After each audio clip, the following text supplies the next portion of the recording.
Assalamualaikum warahmatullahi wabarakatuh.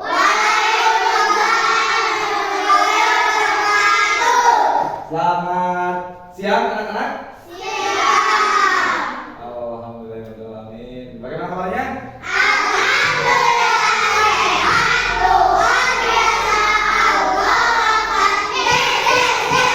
Alhamdulillahirobbilalamin. Masih semangat ya? Sebelum kita memulai pembelajaran, kita awali seperti biasa agar lebih berkah, agar lebih bermanfaat ilmu yang kita dapatkan. Kita awali dengan berdoa terlebih dahulu yang akan dipimpin oleh Anissa. Silakan Anissa berdoa. Sebelum belajar, mari kita membaca doa.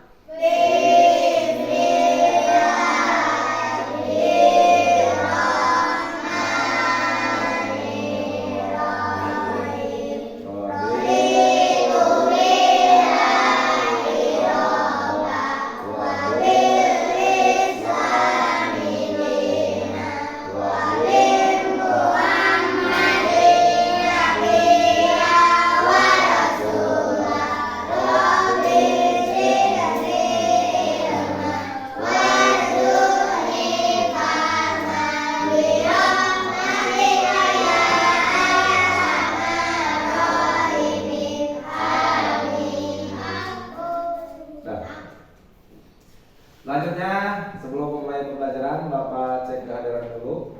Yang disebut namanya, acungkan tangan dan sebut hadir. Bilang hadir ya. Anissa Rahmawati,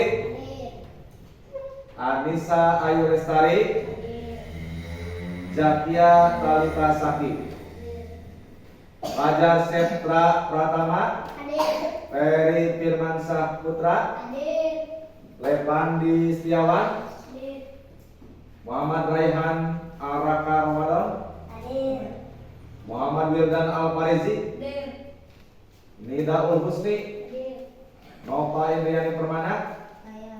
Sakit? Sudah hadir sakit? Semoga cepat sembuh ya. Nova Indriani kita doakan bersama-sama. Kemudian Rian Setiawan, Ridho Rahman, Ririn Riyadi hadir. Yang gak hadir cuma satu orang, yaitu Nova Indriani Permana. Mudah-mudahan Nova Indriani Permana yang sedang sakit segera disembuhkan oleh Allah Subhanahu Wa Taala dan bisa bergabung bersama kita kembali. Amin ya Allah ya Rabbal alamin. Al-Fatihah. Bismillahirrahmanirrahim.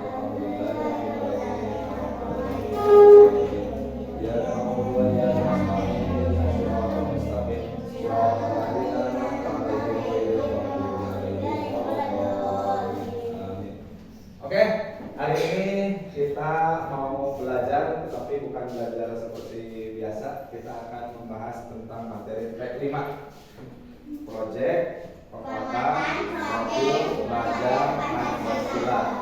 Ada tepuknya masih ingat? Masih. Coba tepuk P5. Pakai tepuk nggak? Oh, langsung nyanyi.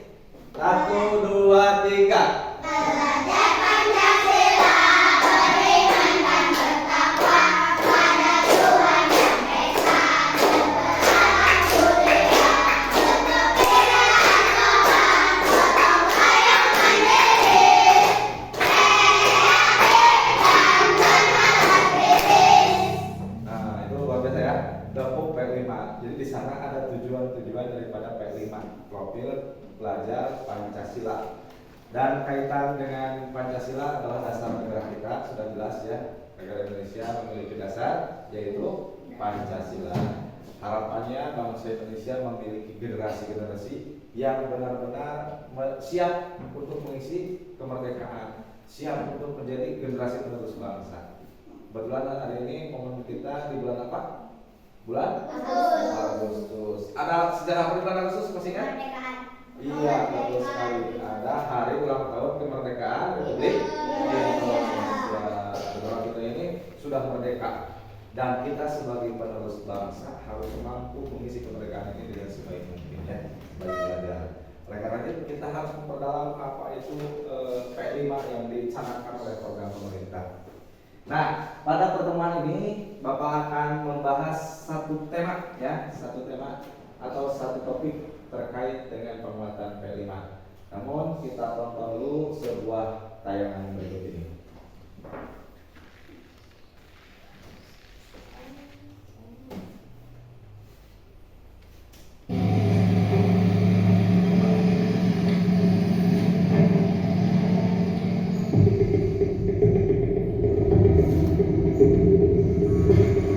Gunungan sampah ya, begitu luar biasa, banyaknya sampah. 66 ton sampah plastik per tahun menurut BPS. Pada satu statistik, sampah organik yang dihasilkan sampai 20,93 juta ton per tahun. Menjadikan hasil sampah organik tertinggi di Asia Tenggara.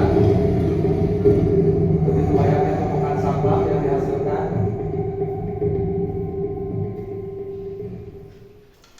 Nah, pertanyaannya, ketika tumpukan sampah ini sampai segunung seperti itu, apakah akan jadi masalah tidak? Masalah. Bapak mau tanya, salah satu yang kalian tahu, seandainya sampah tidak dikelola atau tidak ditempatkan di tempat yang benar, apa yang akan terjadi? Enggak, maksudnya tidak terkelola itu tidak ditempatkan di tempatnya. Kira-kira ada akibat yang terjadi nanti? Ada. Apa Anissa? Satu, kalau di sampahnya dibuang di selokan, selokannya mampet bisa banjir, hujan turun ya, aliran airnya tidak lancar, bisa jadi banjir. Selain banjir ada lagi? Menjadi sarang penyakit. Sampah yang menumpuk dan bau itu bisa jadi tempat bertelurnya nyamuk-nyamuk penyakit ya. Apalagi? Longsor. Kalau banjir kemudian kaitannya dengan longsor dekat bisa ya. Misalnya sungainya tidak lancar karena gara-gara ada banyak sampah, kemudian aliran airnya naik, bisa jadi longsor. Yang lain lagi? Apa ini? Bau tidak nyaman, betul nggak?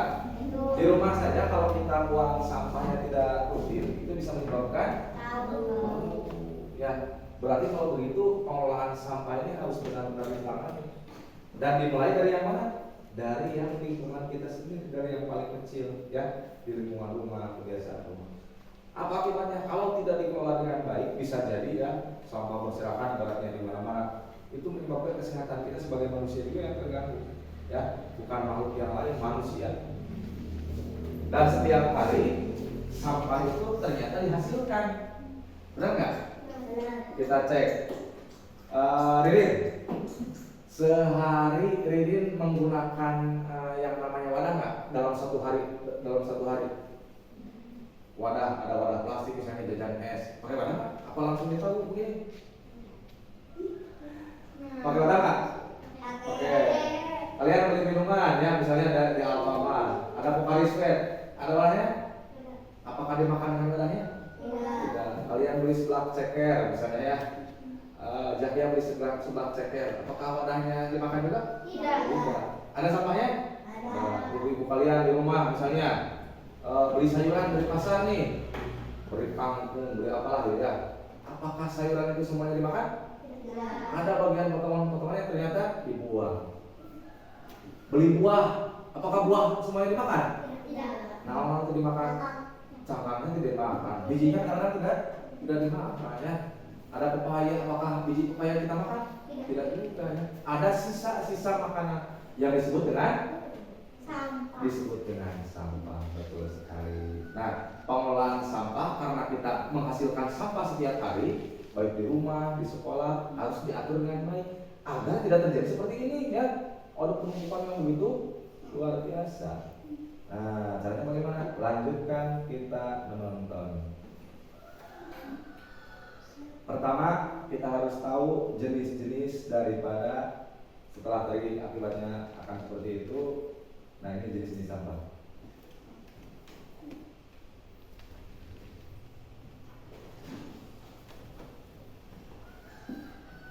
Hai teman-teman, bagaimana kabar kalian? Semoga teman-teman selalu sehat dan semangat ya.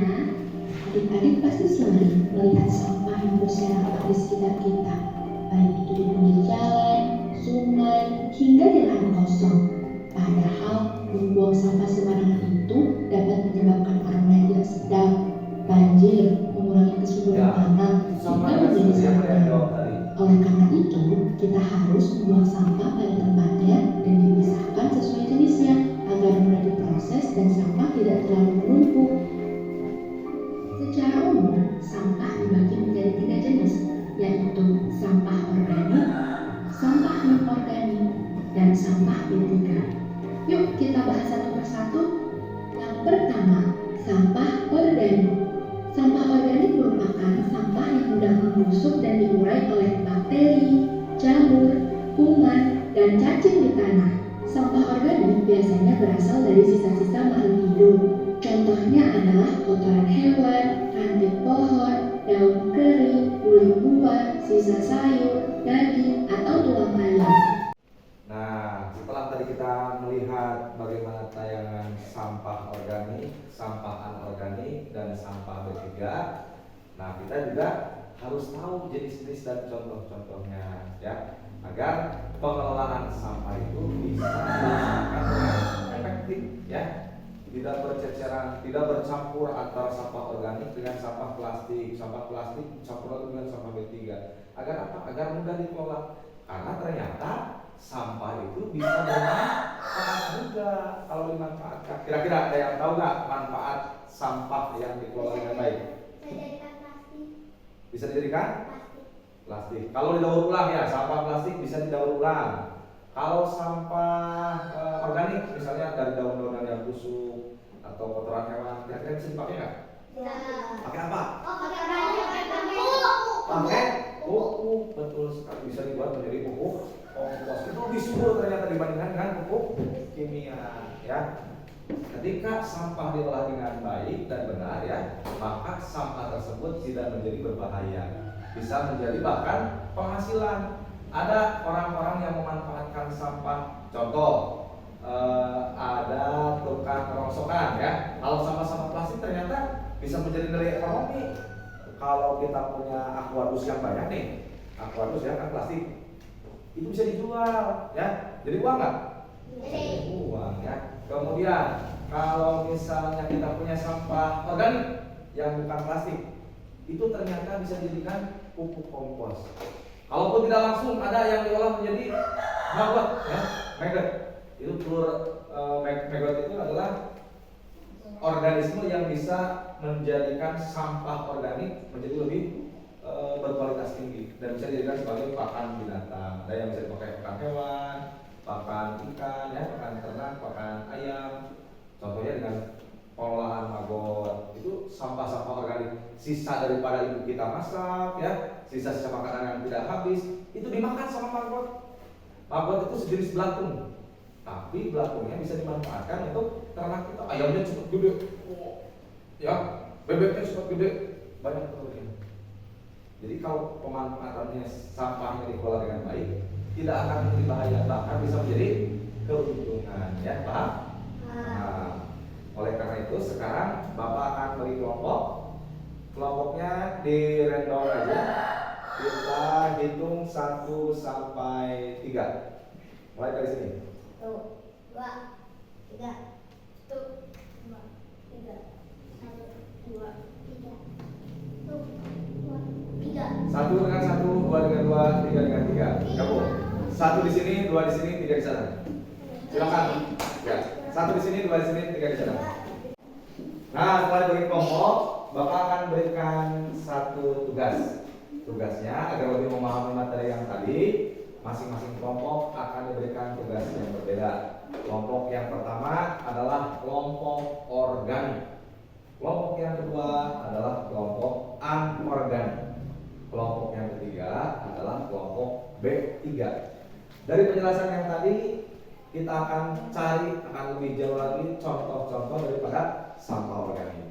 Untuk kelompok pertama, untuk kelompok kedua, contoh-contoh kelompok anorganik. Dan Yang kelompok ketiga, contoh-contoh sampah B3. Bisa dipahami?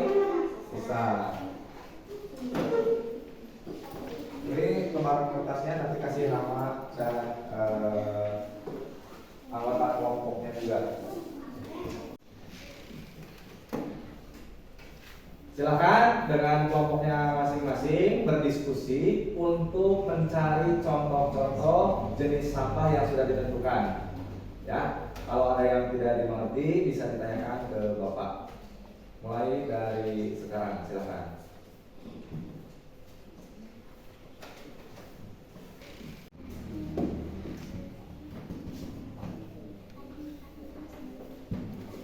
Ada contoh apa ketiga? Bisa? Bisa. Kelompok dua sudah dapat? Masing-masing 10 ya, jangan kurang. 10 contoh. Per kelompok 10 contoh.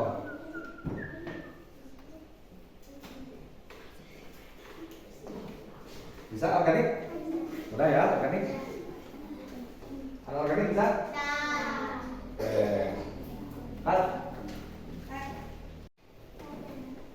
Setelah kita berdiskusi terkait pemilahan sampah organik, non-organik, dan sampah B3, Bapak mau tahu hasilnya?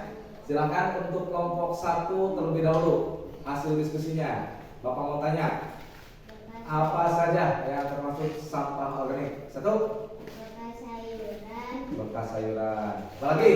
bekas buah-buahan, Sisa mungkin ya, sisa buah-buahan, daun-daunan, daun-daunan, ikan, ya ikan yang sudah tidak dimakan bisa termasuk sampah organik ya, yang tidak dimakan. sisa makanan, Sisa makanan, apalagi? minuman, Udah 10 ya. Udah. Dari kelompok 2, coba sebutkan hasil diskusinya. 1. botol plastik, Contoh sampah anorganik botol plastik. 2. kantong plastik, Kantong plastik. Apalagi? 3. bekas botol kaleng, Bekas kaleng atau bekas wadah yang berupa kaleng. bola plastik sobek, Bola plastik yang sudah tidak terpakai termasuk anorganik ya. kertas sobek, Kertas yang sudah sobek, bekas baju sobek, bekas baju atau bekas pakaian itu termasuk anorganik ya, karena tidak bisa diurai. Ya, terima kasih kelompok 2. Selanjutnya kelompok 3. Apa saja? baterai, Batu baterai, oli, oli termasuk B3, aki, aki. Nini enggak nini? Aki aja ya. Ayo aja. baygon, Baygon, korek gas, korek gas, betul. Apa lagi? kaca, Kaca, pecahan kaca.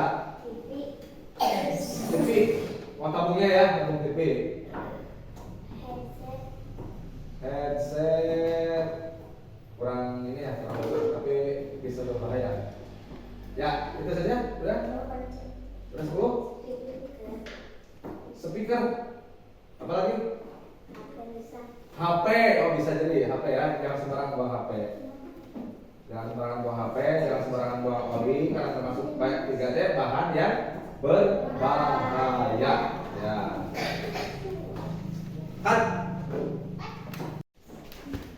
Nah, setelah tadi kita berdiskusi dan tahu jenis-jenis sampah, ada sampah apa saja?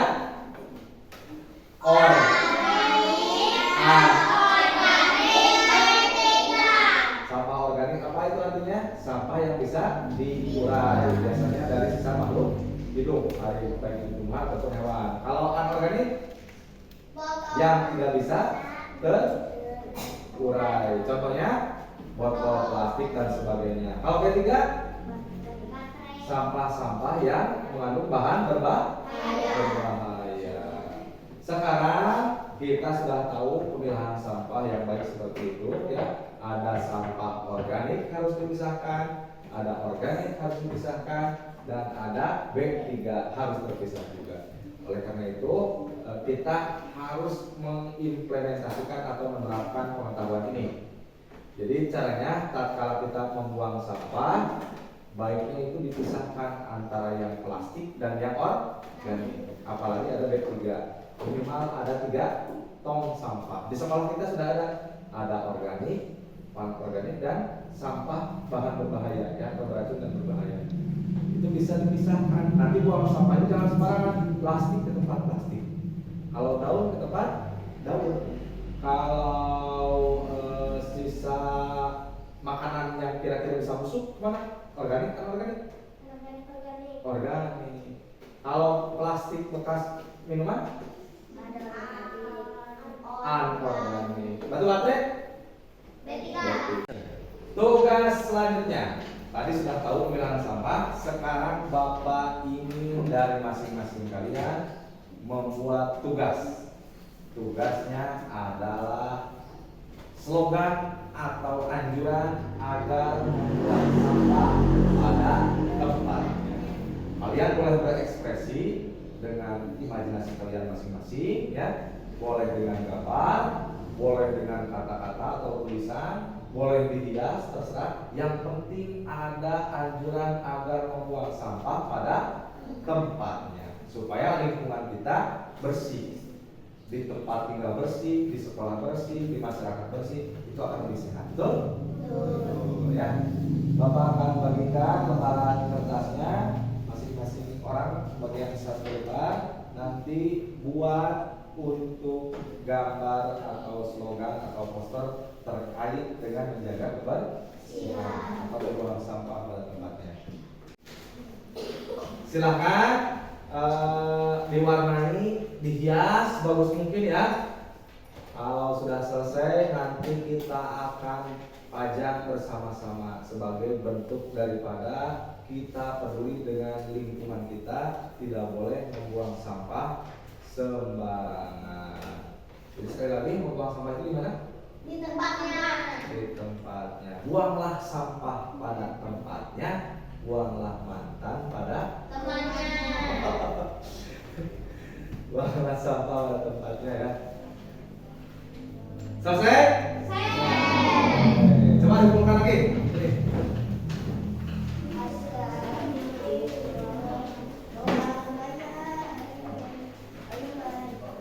Iya, bagus, luar biasa.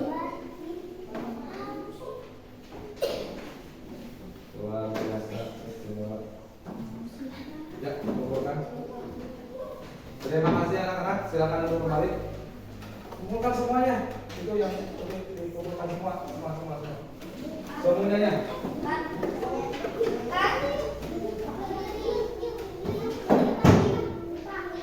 Ya.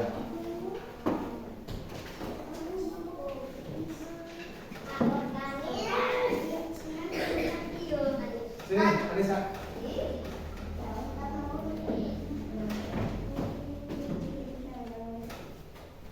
Ya, untuk pertemuan hari ini kita alhamdulillah sudah mempelajari tentang bahaya dan manfaat sampah, tentang bagaimana menjaga lingkungan kita agar bersih dan sehat.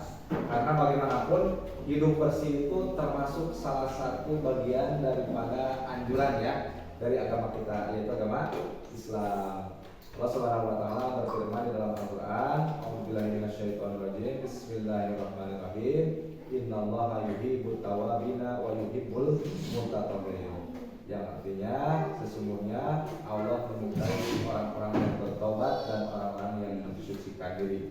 Salah satu mensucikan diri itu dengan hidup bersih. Hidup bersih itu bagaimana? Sampahnya dikelola dengan baik, ya, sampahnya dikelola dengan baik. Mudah-mudahan pertemuan kita kali ini ada manfaatnya. Kita akhiri dengan ucapan hamdalah bersama-sama. Alhamdulillahirabbil alamin. Jangan lupa sebelum kita pulang, kita bersih-bersih di lingkungan kita, di lingkungan kelas kita, supaya kita betah tinggal di sini, jauh dari sampah. Kemudian jangan lupa juga di rumah diterapkan ya, diterapkan mengenai hidup bersih, kemudian pemilahan sampah yang tertata dengan baik agar lebih bermakna dan lebih bermanfaat. Itu saja. Assalamualaikum warahmatullahi wabarakatuh.